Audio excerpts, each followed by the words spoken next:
TABG Kabupaten Kampar sudah hadir melalui Zoom.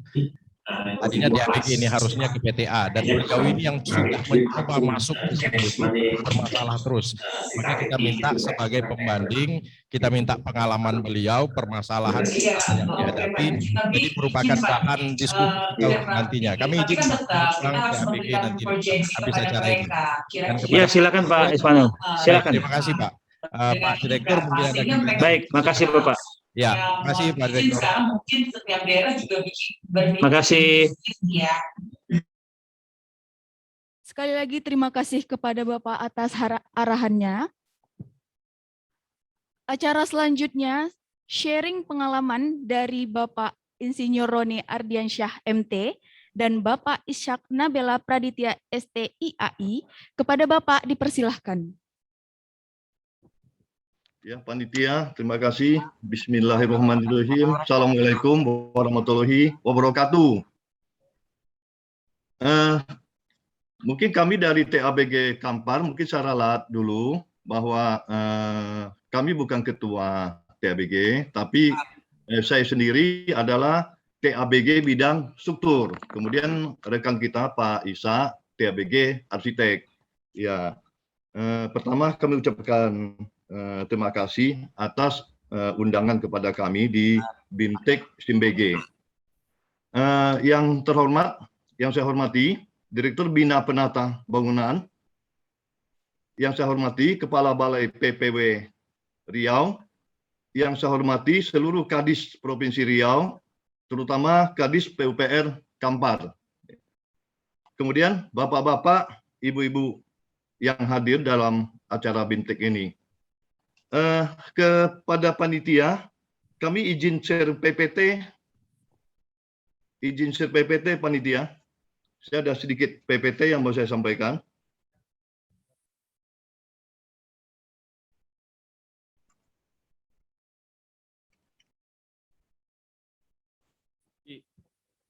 Beliau share dari sana aja kayak.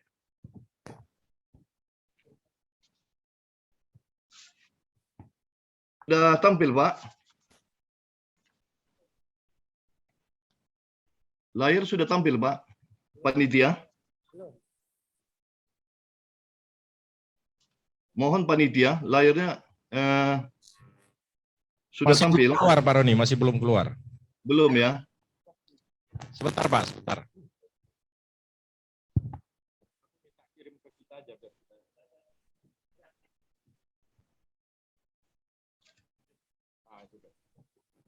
Oke Pak, lanjut Pak. Sudah tampil? Belum?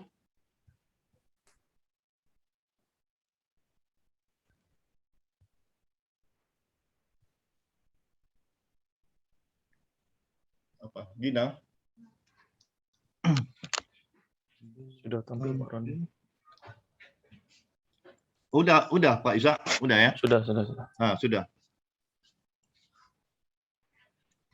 Oke, kita mulai aja Pak. Bismillahirrahmanirrahim ya. Jadi kami sesuai dengan agenda yang diberikan kepada kami, ya kami ingin menyampaikan sharing pengalaman selama di TABG ya, yang sekarang berubah nama menjadi TPA ya. Jadi ini sedikit biodata saya ya, mungkin tidak semua saya sampaikan, yaitu sampai sekarang saya masih dosen tetap di Fakultas Teknik UIR. Kemudian ya jabatan lainnya ya di samping staf ahli lektor UIR juga TABG Kampar ya. Kemudian kita udah lama di ini sebagai anggota Himpunan Ahli Konstruksi Indonesia dari HAKI ya, dengan SKA profesional utama. Juga jadi beberapa anggota Himpunan Ahli Teknik Tanah, juga pernah kami jadi anggota Komite Nasional Indonesia untuk Bendungan Besar, ya. Kemudian di Intakindo Riau kita juga sebagai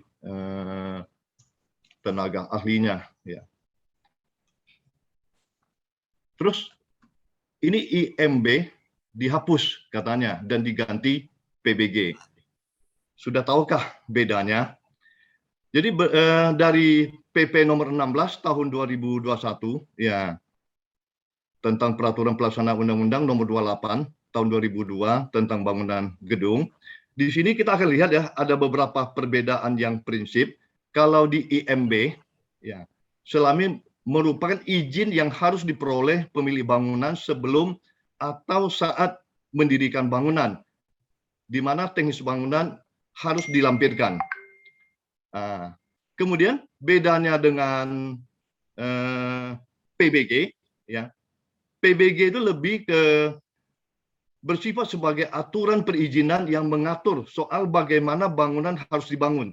Jadi nampak bedanya, kalau di IMB kita masih lebih ke administratif, sedangkan di PBG, ya dari data yang saya dapat adalah sebagai bangunan yang mengatur soal bagaimana bangunan harus dibangun. Kalau di IMB kita melewati proses di TABG melalui sidang, sedangkan di PBG ya kita melalui konsultasi. Cuma konsultasinya dibatasi 5 kali, maksimal 5 kali, kemudian dalam waktu 28 hari. Ya. Nah, selama ini ada beberapa fenomena. Saya mengambil ya dari pengalaman kita di TABG, mudah-mudahan setelah ke PBG, fenomena ini bisa berubah. Jadi fenomena atau fakta atau peristiwa yang dapat diamati. Jadi arti kata fenomena. Oleh Immanuel Kant, lawan katanya adalah noumena, yaitu tidak dapat diamati secara langsung. Apa fenomena itu? Ya, ini nampak kita fenomena 1, bangunan ini belum dilengkapi izin mendirikan bangunan. Ini sudah sering kita jumpai, sudah umum, ya ada apanya, ya. Kemudian di sini fenomena kedua, saya ambil bangunan lantai 9 dan lantai 10 ini di stop, ya disegel. Nampak di situ, ya bangunan rumah tanpa IMB, ya. Jadi fenomena ini juga sering terjadi, ya. Ini bangun dulu, kemudian di stop. Ini satu lagi ini, fenomena ketiga, bangunan 3 lantai tanpa dilengkapi IMB. Ya, ini lebih aneh lagi ini. Ada kata-kata tidak tersentuh hukum. Kok bisa begitu ya? Fenomena keempat, ini papan nama IMB ada. Ya, papan nama IMB ada. Kemudian di situ ada pertanyaannya, ada why-nya. Ya, ada papan nama IMB, belum dilengkapi IMB. Ini ada juga nih. Lahan baru di soil test, disondir. Jadi ketika sondir, papan nama sudah ada, harusnya sondir itu adalah untuk kelengkapan IMB. Jadi papan nama IMB dulu keluar, baru disondir. Ada juga yang papan nama IMB ada, IMB-nya belum ada, sudah dipanjang, ya, sudah dipanjang di lapangan. Jadi pondasinya sedang dikerjakan. Dan bagaimana kita belum sondir, belum tahu apa jenis pondasinya, ya, papan nama IMB sudah keluar. Kelima fenomena ini, bangun dulu, ya, baru ngurus IMB. 3 proyek jembatan di Banjarmasin belum memiliki IMB. Ini juga fenomena yang tidak jarang terjadi, ya. Fenomena ke-6, ini juga tidak kalah banyaknya ini pengurusan IMB. Kenapa nggak langsung aja ya? Ya, yaitu pengurusan IMB yang selama ini ya melewati calo-calo. Ya, mudah-mudahan kedepannya bisa berubah. Fenomena ke-7, gambar IMB atau gambar kerja. Jadi selama ini kita berkesan ada istilahnya ya di Riau ini gambar IMB. Jadi kalau seorang perancang dia bertanya, ini hanya sekedar gambar IMB atau gambar kerja? Ya, mudah-mudahan setelah nanti dengan sistem PBG harusnya tidak ada lagi. Jadi tidak sekedar gambar IMB, tapi merupakan gambar kerja yang dijadikan IMB. Harusnya demikian. fenomena berikutnya yang ke-8 itu berkesan laporan perhitungan struktur semakin tebal semakin canggih, semakin tidak bisa dibaca orang, semakin tidak bisa dibaca oleh TABG, semakin mantap katanya. Itu harusnya tidak terjadi lagi lah ya. Jangan lagi ada dusta di antara kita untuk hal-hal seperti ini. Kemudian ini fenomena ke-9, ini mudah-mudahan dengan sistem elektronik ini bisa dihindari, yaitu SKA, ya kita katakanlah ya, SKA abal-abal bukan rahasia umum lagi, ya SKA tergantung nilainya berapa, ya 1,5 juta SKA muda, 2,5 juta SKA Madya, 10 juta SKA utama. Mudah-mudahan tidak terjadi lagi. Jadi SKA kemudian bukan sekedar formalitas. Pengalaman yang kami jumpai, ada pemegang SKA di sidang TABG tidak bisa menjelaskan apa-apa. Yang menjelaskan adalah asistennya. Ada asistennya yang kita alami, ya tidak tamat 1, tidak engineer. Dia menjelaskan. Jadi yang pemilik SKA duduk diam aja, duduk manis. Kemudian sering juga kita jumpai di sidang TABG bahwa pemegang SKA itu kita tanya, ya dari mana ini Pak? Ya, kok ada angka seperti ini? Dari mana datangnya? Yang hitung bukan saya, asisten saya yang hitung. Jadi apakah SKA ini hanya formalitas? Ya. Nah, itulah tadi 9 fenomena. Nah, di sini saya kutip beberapa tata kerja TPA. Itu di 5 poin penting tata kerja TPA. Sebelum PBG terbit, bangunan gedung harus diperiksa, didesain dengan standar teknis yang berlaku dalam proses konsultasi. Yang kedua, konsultasi dilakukan maksimum 5 kali. Jika lebih dari 5 kali, permohonan PBG akan ditolak dan harus mengajukan permohonan ulang atau maksimal 28 hari. Yang ketiga, TPA memeriksa kelengkapan dokumen rencana teknis bangunan. Keempat, hasil konsultasi bangunan gedung yang dinilai harus memenuhi standar teknis ditindaklanjuti dengan pernyataan pemenuhan standar teknis. 5, pernyataan pemenuhan standar teknis akan ditindaklanjuti dengan proses retribusi dan penerbitan PBG paling lambat 2 hari kerja. Jadi kita lihat dulu yang pertama, ya. Yang pertama di sini titik beratnya standar teknis yang berlaku. Apa itu standar teknis? Setidaknya, ya standar teknis ini sudah berubah dari waktu ke waktu. Jadi yang saya sampaikan di sini yang adalah yang masalah struktur, ya. Jadi seorang perencana atau perancang ini setidaknya dikatakan wajiblah menguasai standar teknis, ya. Seperti yang saya kutip beberapa standar teknis di sini, ya, atau kod yang berlaku, ya, dari SNI 2847 2013 tentang struktural diperbarui SNI 2847 2019, kemudian SNI 1726 2012 perencanaan tahan gempa itu juga diperbarui dengan SNI 1726 2019. Kemudian SNI 1727 2013 yang dulu dikenal, ya kalau zaman-zaman dulu kita kuliah itu ada peraturan muatan Indonesia PMI 1970. Nah, ini berkembang sampai SNI 1727 2013 tentang beban minimum untuk perencanaan bangunan gedung dan struktur lain. Maaf Pak Roni, mohon maaf. Yo.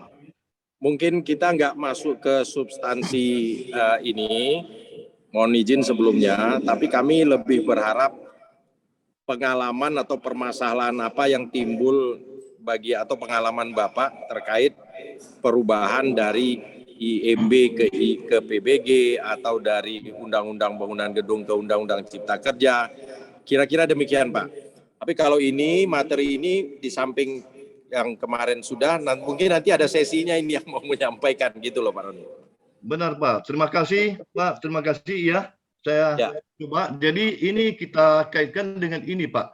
Yang sekarang setelah TPA itu ada standar teknis yang berlaku. Mungkin tidak perlu saya bacakan satu persatu. Inilah standar teknis ya dari perubahan-perubahan yang ada, ya, yang selama ini di TABG, ya, itu mungkin banyak terabaikan, masih menggunakan kod-kod yang lama. Setelah TPA harusnya kita hijrah, ya, untuk menggunakan kod-kod yang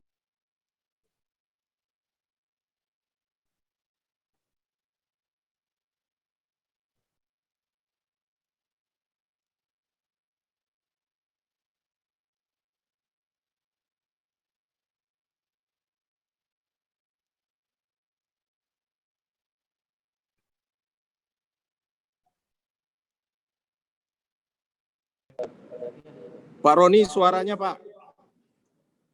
Itu apa dari sini? Ter-unmute dari sini. Suara Pak Roni hilang.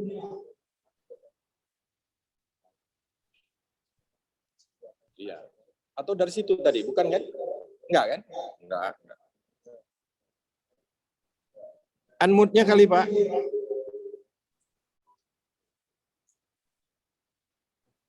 Ter-unmute di situ enggak?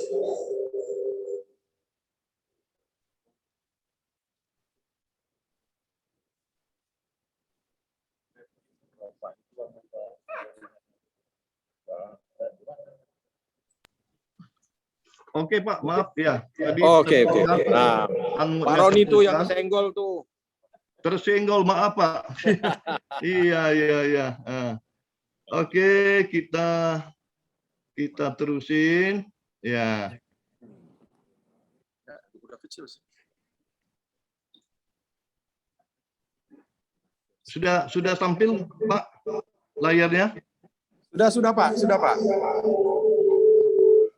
ya. Bentar, ini belum bisa digeser ini. Tapi masih storing jadi enggak, kita hilangin ini. Gina, Boy.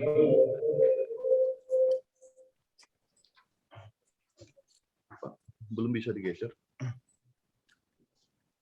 Matiin lagi Boy. Matiin lagi.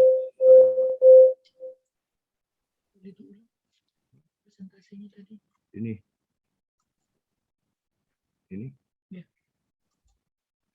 Sudah tampil Pak? Pak Isa udah tampil Pak Isa? Belum Pak Roni. Belum ya?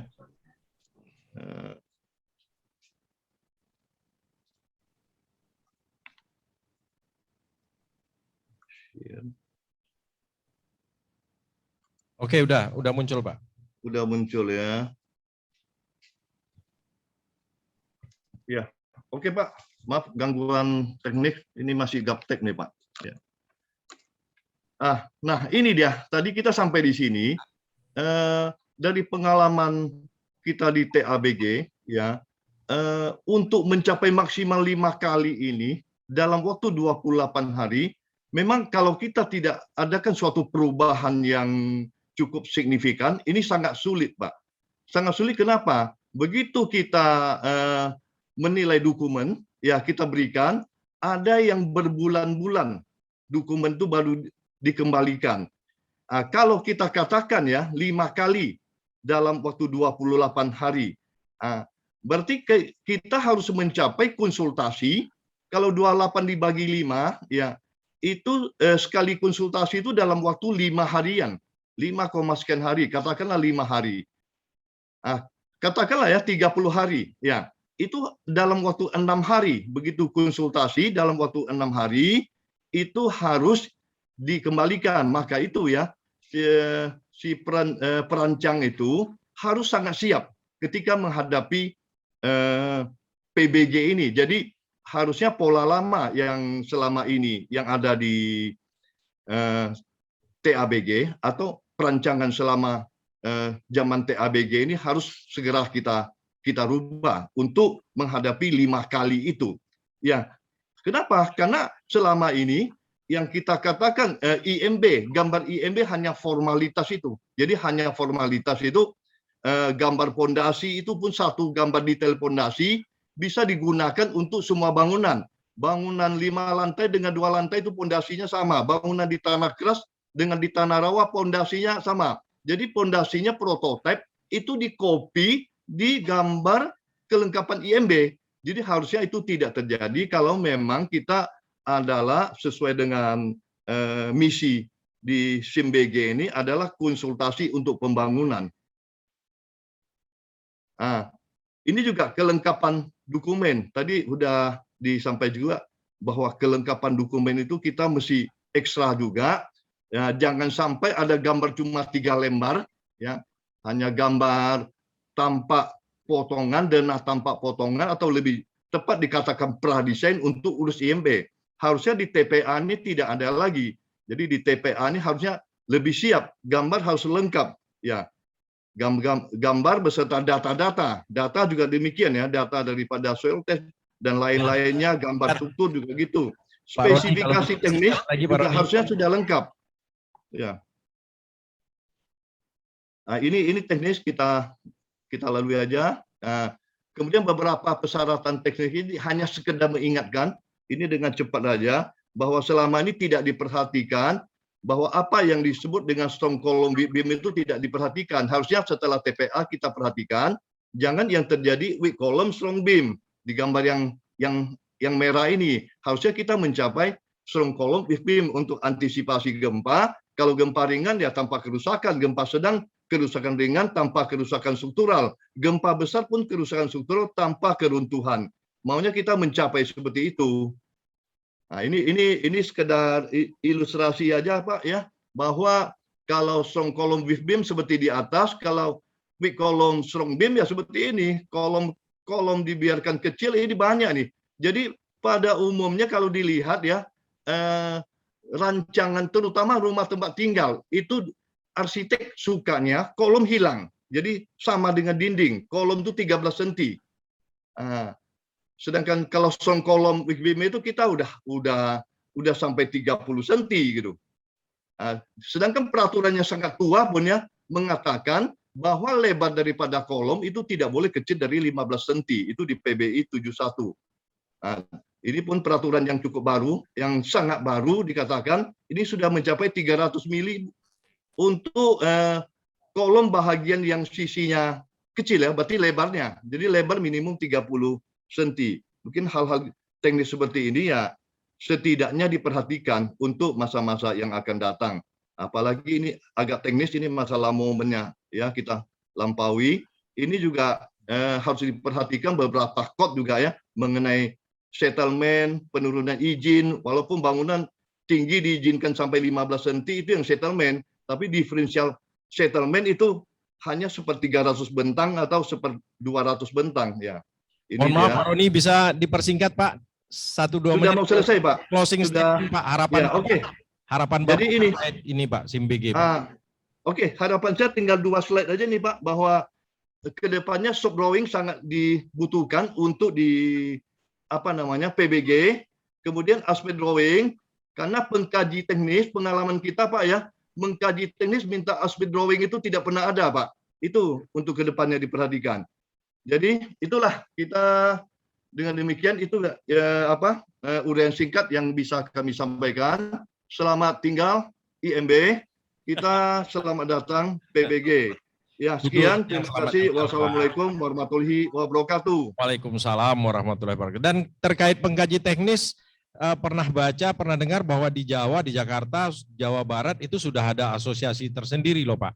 Asosiasi pengkaji teknis. Cuman kayaknya nggak menyebar ke provinsi lain. Tapi mudah-mudahan saja nanti Riau bisa ada lembaga khusus yang bisa mensertifikasi pengkaji teknis. Saya pikir ini hal yang baik barangkali ke depan. Tapi perlu persiapan, jangan nanti asal stempel aja seperti Pak Roni bilang tadi. SKA aja asal stempel. Dulu SIBP Pak, zaman saya dulu saya punya SIBP, surat izin bekerja perencana. Tapi waktu masih kuliah, Pak, sebelum kerja di PUPR. Baik Bapak Ibu, saya rasa barangkali terima kasih arahan dari Pak Roni. Pak Roni praktisi, orang yang setiap hari melaksanakan ini terkait langsung dengan proses ini. Kami mengundang beliau untuk acara ini di awal sebagai gambaran umum bahwa ternyata tidak segampang itu, tidak semudah itu yang harusnya kita lakukan. kasuistis sifatnya, banyak kasus-kasus terjadi yang seperti yang disampaikan. Ini mudah-mudahan dengan lahirnya PBG ini bisa kita antisipasi dan tidak terulang lagi. Kemudian memang ini tidak terlepas dari kondisional sekali. Saya pernah dapat misalnya ada tekanan atau ada apa, ditelepon oleh pejabat misalnya, ini tolong diloloskan. Nah, ini menjadi permasalahan tersendiri bagi kita yang mencoba profesional dalam bekerja. Tetapi ke depan hal-hal begitu barangkali akan teranulir dengan sendirinya. Karena sistemnya sudah computerized, semua sudah malah kalau ada kekurangan-kekurangan itu nanti akan terlihat sendiri. Jadi aplikasi yang dibuat, sistem yang dibuat, proses mekanisme yang disusun itu pasti mengarah ke arah yang lebih baik lagi, lebih baik lagi. Penyempurnaan selalu dilakukan. Saya rasa demikian barangkali session Pak Roni Ardiansyah. Terima kasih Pak Roni. Assalamualaikum warahmatullahi wabarakatuh. Selanjutnya